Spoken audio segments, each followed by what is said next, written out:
Havia uma época antiga e misteriosa, antes mesmo das páginas da história terem sido viradas, quando criaturas poderosas chamadas Nefilim caminhavam pela terra.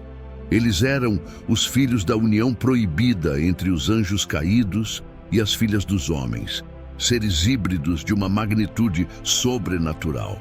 Um dos Nefilim mais conhecidos foi Golias, um gigante de força inigualável e destemido em batalha. Ele tinha irmãos, todos dotados da mesma herança celestial e inegável imponência física.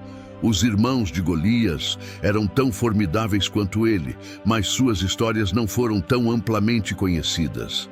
Era uma época de guerras e conflitos entre reinos, onde os Nefilim estavam no centro de muitas disputas.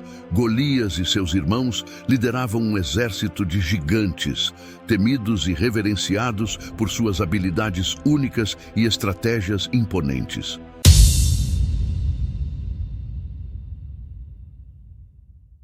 Ora, aconteceu que quando os homens começaram a multiplicar-se sobre a face da terra e lhes nasceram filhas, viram os filhos de Deus que as filhas dos homens eram formosas e tomaram para si mulheres de todas as que escolheram.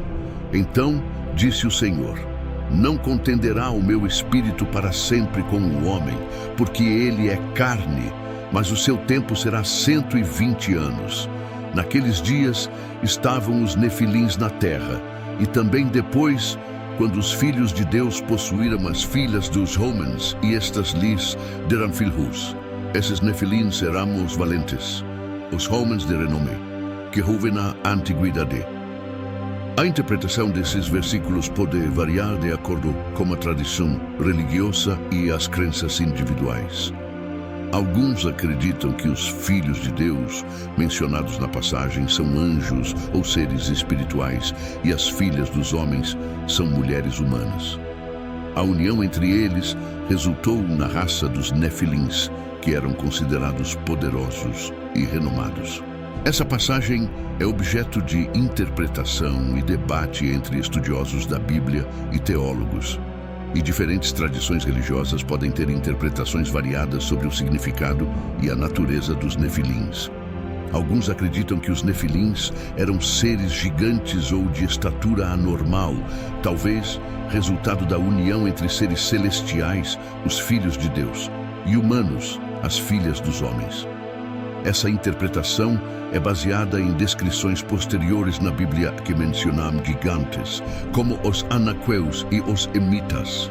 Outros vimos Nefilins de maneira mais simbólica, representando uma decadência moral e espiritual da humanidade na época. A união entre os filhos de Deus e as filhas dos homens pode ser vista como uma metáfora para a corrupção moral que estava ocorrendo na sociedade daquela época. Independentemente da interpretação específica, os Nefilins são geralmente associados com força, poder e talvez uma influência negativa na humanidade, o que eventualmente levou ao dilúvio global descrito na história de Noé, que é contada no mesmo capítulo de Gênesis. No dilúvio, Deus destruiu a humanidade corrupta, preservando apenas Noé e sua família. A ideia de que os Nefilins não eram totalmente humanos se baseia em antigas interpretações da tradição judaica do texto de Gênesis 6. Essas interpretações acreditam que os filhos de Deus, citados em Gênesis 6, eram anjos caídos que tiveram relações com mulheres. Então, supostamente, essas mulheres que engravidaram de demônios deram à luz aos Nefilins. Esse tipo de entendimento é reforçado por vários escritos não bíblicos, como, por exemplo, o livro de Enoque. Mas o problema é que essa forma de interpretação é muito mais próxima de antigas lendas e mitologias com seus semideuses do que da doutrina bíblica. Nada no contexto de Gênesis 6 sugere esse tipo de interpretação. Além disso, a Bíblia claramente afirma que os anjos são seres incorpóreos assexuados. Mateus 22:30, Marcos 12:25. Então restam outras duas possibilidades de interpretação. A primeira diz que os Nefilins eram os descendentes que nasceram da mistura entre a linhagem de Seti, que era piedosa e temente ao Senhor, os filhos de Deus. Se caso a expressão filhas dos homens pode estar denotando a descendência humana, que em sua natureza caída é também a descendência espiritual de Satanás. Gênesis 3:15. Nesse sentido perverso e pecaminoso de inimizade contra Deus, homens e demônios se relacionam. Sef Deuteronômios 32:6. É sob esse aspecto que os Nefilins podem ser chamados de pessoas demônicas. A outra interpretação diz que os Nefilins eram os filhos nascidos de poderosos reis prediluvianos, com toda sorte de mulheres que eles ajuntavam em seus haréns. Esses homens, que comumente eram chamadas de filhos dos deuses, eram poderosos e violentos. Eles se orgulhavam na transgressão do padrão moral de Deus. Textualmente, essas duas interpretações são possíveis para explicar a origem dos Nefilins.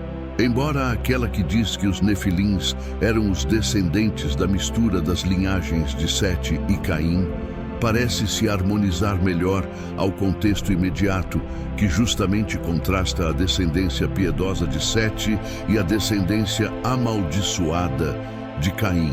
Tirfet, Gênesis 4:5. Alguns estudiosos têm sugerido que talvez faça mais sentido uma combinação entre as duas interpretações. O texto de Gênesis 6 não explica exatamente se os Nefilins eram literalmente gigantes em estatura. É provável que os Nefilins fossem gigantes em força, poder, fama e feitos. Se esse for o caso, a melhor tradução para Nefilins é poderosos. Isto também está de acordo com o que escreve o autor bíblico quando diz que essas pessoas eram valentes, homens de renome na antiguidade. Gênesis 6:4. Mas isso não anula completamente a possibilidade de que os Nefilins eram homens de grande estatura. Na passagem do livro de Números, onde os Nefilins são mencionados, parece haver uma maior conexão com a ideia de que eles eram pessoas de grande estatura.